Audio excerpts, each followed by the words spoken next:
The movie Endor will look familiar to you. It's being shot right now in more than 20 locations. Among them, we've got Omaha, Springfield, Fremont, and even Council Bluffs. It's described as a unique, scary, and fun horror film.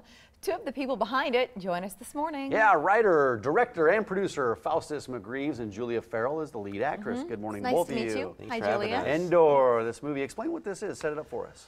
Well, Endor actually comes from, many people think of the Ewok planet in Star Wars, but it actually... Was it named Endor? It was Endor. It's funny you say that because our graphics guy this morning, it's the first thing he mentioned. Yeah. So we get that, like, where are the Ewoks? It actually, and maybe that's where they got the name in that the franchise Star Wars, is that it comes from the Old Testament. It's a story in Samuel where Saul goes to see the witch of Endor and raises Samuel from the dead because God has sent an evil spirit after him. And so we thought, wow, this is such a great story. It seems like a great tragedy. And so we use that as our basis for Endor. Although Endor is a contemporary film. It's not a biblical war film or anything like that. Julia, it's kind of a road trip. Yeah. For you and Russ? Yep, the two main characters, Kira and Russ, they've been dating for a year, and they're coming from Colorado to visit his parents in Omaha, so they're doing a fun, what should have been a fun road trip. But there's some twists and turns. But what's interesting to me is how you really get to the scary stuff, because there's a lot of development early on, and that was intentional, right? That you had seen so many horror films over the years, and you felt like there just wasn't much there to identify, to relate to. You know, when you watch these films, and if it's just, you know, the next person that dies and you don't care about the people, that's not scary, you know. Then it's just oh, okay, let's see how creative they can die. So to actually get people into these characters in their lives and then put them through the ringer as they go throughout the rest of the movie, it's going to give you an emotional connection as you watch it. Yeah, you got to build a relationship with these characters, essentially what you're saying. So why is this being shot in this area? I mean, you're from, well, you have some ties to Omaha, and so do you to Nebraska. But why Nebraska? Well, you know, we had our first film was filmed here too, and we filmed in the city, and we wanted to show Nebraska life as a city atmosphere, and now this one we're out in the country. So we wanted to show both kind of worlds going on.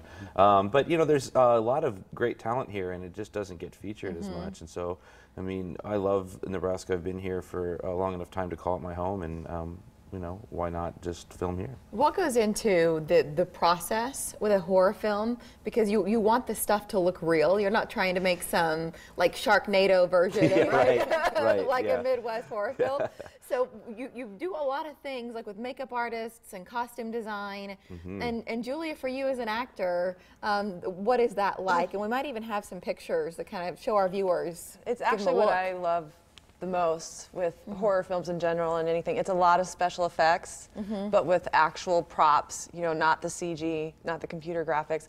And it's just amazing because it's its own art form. It takes a lot of talent to be able to create something that realistically. What goes into this? The makeup, the special effect, to create those special effects, and it's got to probably drive up the budget a little bit, doesn't it? Oh, sure, yeah. I think our first film's budget was $2,000, and this is much higher than that. But it's actually a company called Wetworks that are right here in Omaha, Nebraska. They're and they amazing. do amazing work. I've never seen, actually, they actually get hired outside of the state because they're so good, and we're so lucky just to actually have them living down the street. So they make casts, they do all of this stuff. Yep. It's so elaborate. I feel like when you're putting this together, just as an audience, we go and we sit down, we watch a movie, but it's cool to know how much went into creating every single element of it, even if it was only on screen for a second. It's hours of work. Was this for you, this video that we're looking at, Julia? Was this head cast? Was it yours? Your head cast? Yeah, I think so. What's involved with that? What are you in a dentist's office? No, I'm Yeah, just kidding. actually, Yeah, that is a dentist office Is it that really? we use for the molding, that. they make teeth. Oh, that's crazy. I was kidding. Actually, that looks like it was Derek, but I had to do the same process, and that was really interesting because you're just, your senses are all subdued and you're in that head thing for, I think it took 2.5 hours. I wouldn't do it. Here's part of what we're talking about. Indiegogo is one site our viewers may be familiar with, but maybe new to them. That's one place you started for funding. What was the experience like, the success level? Did you get what you wanted out of that? We did, and we've gotten more, and now they've actually kept us up past our date because we were so successful. We were actually at one point the #4 in the world most trended film on Indegogo. How? Why is that? I mean, Beats the me. concept of your film? The concept of your film, or did you do such a good job spreading the word? Every day we were doing updates. We had cast interviews. We were, sending out photos with anything that we were doing on the project. We were always constantly updating people on social media. Yeah, and I think people just got behind it. Where do we stand now? You've started shooting.